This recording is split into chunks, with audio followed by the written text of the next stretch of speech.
వల్ల దండ్ల లక్ష్మికి కాలేదు ఎస్సీ. ఇట్లా కావాలంటే ఆ ఊర్లో మొత్తం 82 మంది రుణమాఫీ కాని రైతుల వివరాలు ఉన్నాయి, నీకు పంపిస్తా, నువ్వు చూసుకో. 1000 మమ్మల్ని చూపిస్తే 2000 నేను చూపిస్తాయి.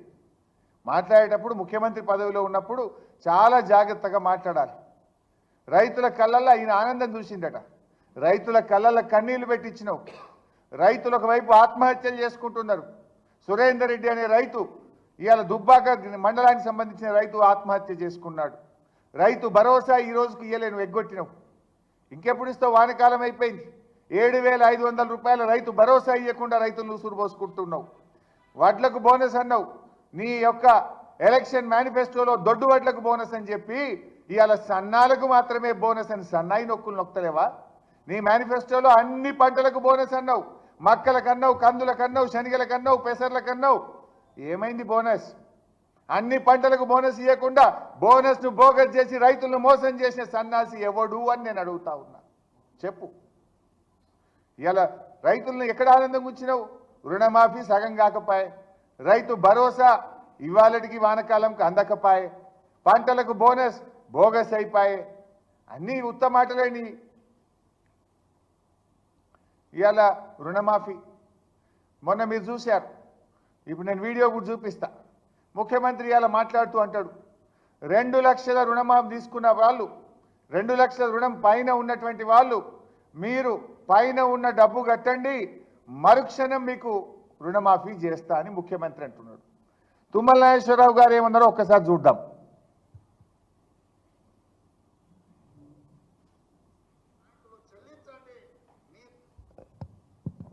2 లక్షల పైన రుణమా ఉన్నవాళ్ళు 2 లక్షల పైన ఉన్న రుణాన్ని మీరు బ్యాంకులో చెల్లించండి. మీరు చెల్లించిన మరుక్షణం ఆ 2 లక్షల రూపాయలను కూడా మీ ఖాతాలో వేసే బాధ్యత మా ప్రభుత్వం తీసుకుంటుందని చెప్పి నేను ఆ రైతాంగానికి తెలియజేస్తున్నా. 2 లక్షల పైన ఉండేవాళ్ళు మనం చెప్పేదాకా కట్టొద్దని చెప్పి, ఎప్పుడు మనం డబ్బులు రాగానే కట్టమంటే ఆ రోజు వాళ్ళకి అకౌంట్ వేస్తాం. లేదా ఇప్పుడే కట్టి నేను కట్టి 10 రోజులు అవుతుంది నాకు ఏలేదు మరి మమ్మల్ని చెప్తారు.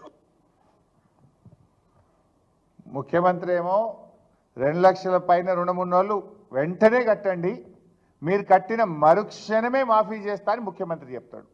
వ్యవసాయ మంత్రి ఏమంటుండు, తొందరపడి పైన ఉన్నోళ్ళు కట్టకురు భయ్, మీరు కట్టినాక మళ్ళీ ఇంక ఇయ్యలేదని మమ్మల్ని అంటారు, ఇప్పుడే కట్టకురు, నేను చెప్పినప్పుడే కట్టుండని వ్యవసాయ మంత్రి అంటాడు. నీదేం క్యాబినెట్? మంత్రికి నీకే శుద్ధి లేదు. నీ మంత్రిదో మాట, నీదో మాట. నువ్వేమో కట్టుమంటావు, నీ మంత్రి ఏమో కట్టకమంటాడు. నువ్వు కట్టుమన్నదే నిజమైతే నేను ఒక 5 పేర్లు చెప్తా.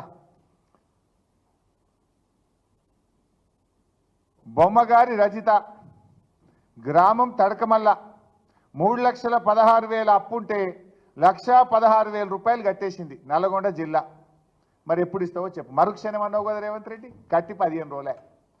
అట్లనే బచ్చు రంగయ్య 2,18,000 అప్పుంటే మిత్తితో సహా 2 లక్షల పైన 38,000 ఉందంటే 38,000 కట్టిండు.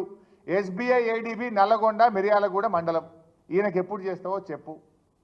అలాగే మాలోతు ప్రసాద్ 2,04,918 రూపాయలు ఉంటే మీద 5,000 రూపాయలు కట్టిండు. దామరచెర్ల మండలం యూనియన్ బ్యాంకు కట్టి ఇప్పటికి 10 రోజులే. మరి మరుక్షణం నువ్వు అన్నట్టు రుణమాఫీ కాలే. అదేవిధంగా కమతం ఎల్లయ్య 3,20,000 ఉండే, మిత్తితో సహా 1,30,000 కట్టమంటే ఎస్బీఐ జిల్లాల బ్రాంచ్లో 1,30,000 కట్టిండు. కట్టి ఇవాళకి 15 రోజులే. నువ్వు అన్నట్టు మరుక్షణం రుణమాఫీ కాలే. సుష్మిత బక్రిచెప్పాల గ్రామం 3,01,846 ఉంది, మీద ఉన్నది వడ్డీతో సహా 1,30,000 కట్టిండు. ఎస్బీఐ ఏడీబీ సిద్దిపేట 2 సెప్టెంబర్ 2024 నాడు కట్టిండు. ఇవాళకి 13 రోజులు అయింది. నువ్వు అన్నట్టు మరుక్షణం రుణమాఫీ కాలే. ఇప్పుడు తుమ్మల నాగేశ్వరరావు చెప్పింది కరెక్టా, నువ్వు చెప్పింది కరెక్టా? కట్టంగానే మరుక్షణం చేస్తాన్నావు కదా.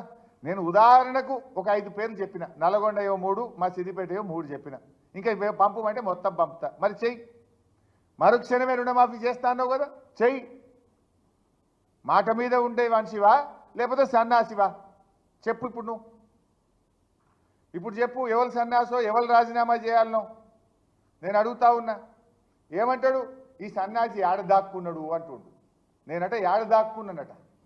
ఇవాళ స్పీచ్లో మాట్లాడుతుంది గాంధీ భవన్లో రాజీనామా చేస్తా అన్న సన్నాసి ఎడదాక్కున్నాడు అన్నాడు. ఎడదాక్కున్నా నీ గుండెల్లో దాక్కున్నా, నీ గుండెల్లో నిద్రపోతున్నా, నిన్ను నిద్ర పట్టనీయకుండా అనుక్షణం రుణమాఫీ గురించి గుర్తు చేస్తూ నీ మెడలు వంచి ఇలా సగం రుణమాఫీ చేయించిన రేవంత్ రెడ్డి మిగతా సగం రుణమాఫీ చేసేదాకా కూడా